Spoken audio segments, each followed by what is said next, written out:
Alright, greetings one and all, Golden Scales here again, giving you another, pardon me, giving you another look at my 6-in-1 Maille shirt. Just adding the last row of rings on until I run out, and then it's going to take me another approximately 3,000 rings to finish it. Where is it? Here it is. Yep, there's the tail. 16 more rows to go, about 188 all the way around. It's over 200 with these ones here. They're about approximately 25 across. So another, as I say, probably about another 3,000 rings left to go, which is 4 times 320 meters of 16 gauge wire, which hopefully I'll be able to get pretty soon, and it'll be good to see the end of this. When I'm finished doing this row, I'll put it on, give you a look at what it looks like so far. Actually spent most of today taking rings off the sleeves. As you can see, they used to come down to about here. So I took all that metal off, sewed them back up here. As you can see there, doesn't have that big lump of bloody tightened metal under there anymore. Sewed up the arms. It now fits snug as a bug. Beautiful. Alright, so speed weaving. Where did I finish? Here. I can tell you this thing is really heavy. Once I've got it on, it does feel heavy on the shoulders, but it's comfortable. It's comfortable. Okay, as before, I'm using these bent nose pliers. They are smooth on the inside. I find these are better to have because they don't chew the rings up. I used to have pliers with the grooves on the inside, you know, your normal pliers, but they used to chew the rings up, something chronic. So I went looking, found these. I think they are Fullers, I'm not too sure. I've had them for a few years now, and they have seen a lot of rings go through them. Right, now here we go.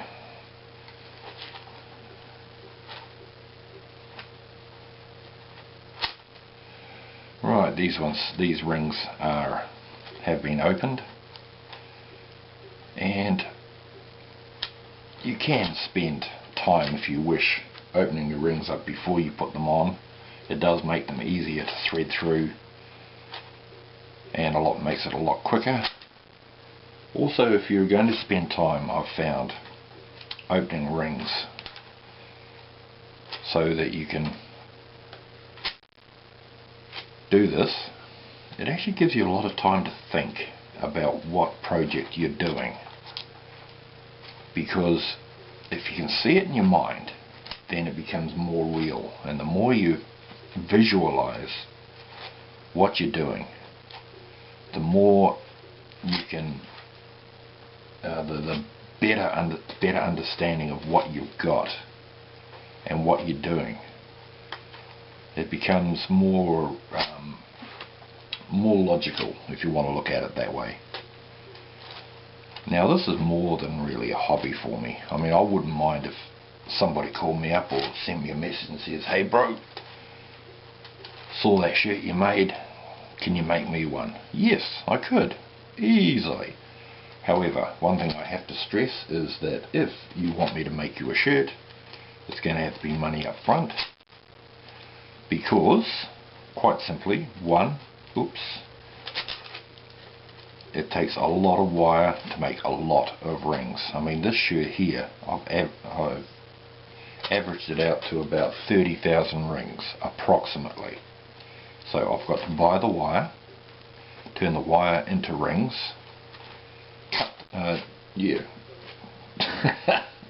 buy the wire, turn them into springs, cut the springs into individual rings, and then apply the individual rings one by one over and over and over to get what you see in front of you today. So it takes a lot of time. I mean, when I first started doing this, I went hard out. I was putting in a lot of hours, approximately 12 hours or so a day, because I'm unemployed, and it gave me the time to do it. However, it has taken me approximately 6 weeks to get this far. Right. So yeah, I would love to turn what people would call a hobby into a business. I've taught myself how to make chainmail, or mail is the more appropriate term. It's not chain mail. Chain is fixed links in a line. Mail comes from the root Latin word for net, because when the Roman soldiers first saw captured mail on Gaulish bodies of the soldiers and the warriors that they'd killed. Well, Gauls didn't really have soldiers, they had warriors, and they looked at it. The plain, this is 6 in 1, this is 4 in 1. This is akin to what they had, although this is butted mail. This isn't riveted mail, and the Romans didn't have a word for it, and the closest they could come to thinking was, okay, well, it looks like a net. So I think I could be wrong. I think the original Roman word was something like milum, which meant net. Okay, and so they had the classic 4 in 1 here. So that's where we get the word mail from, which I think M-A-I-L-L-E is a French derivative of the word. And oh man, I tell you what, I've taught myself to make not only shirts, but bishops' mantles, coifs,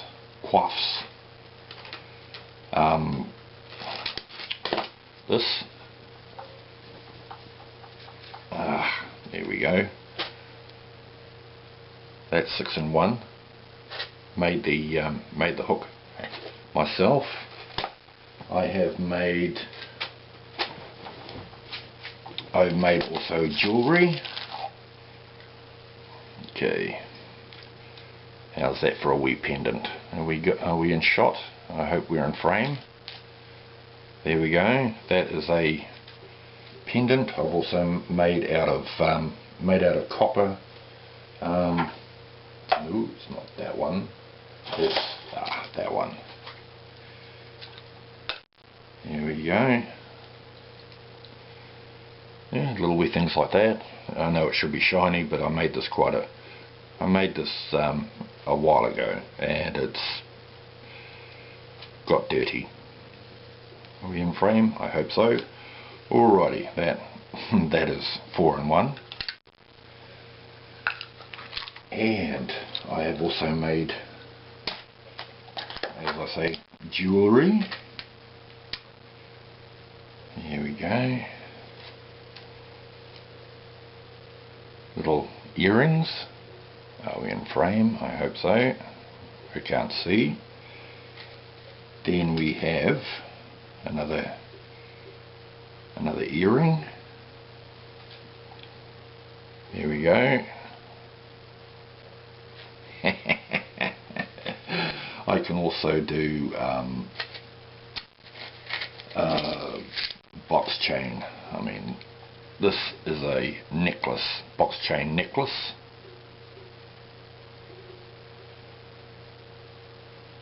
Yeah, so I made the necklace, a bracelet, And to complete the set, earrings. Yes. So I can do a variety of things. Oh, by the way, these earrings are destined to be a present for someone. She doesn't know it yet. So that is what I can do. Oh, wicked. Oh. Alrighty.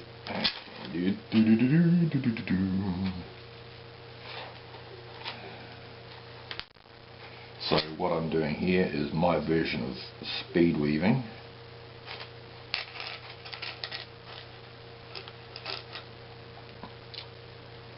I don't know if I'm in frame. Am I in frame? Well, I'll soon find out. Right, okay. I used to be quite prolific at putting, well, not exactly prolific.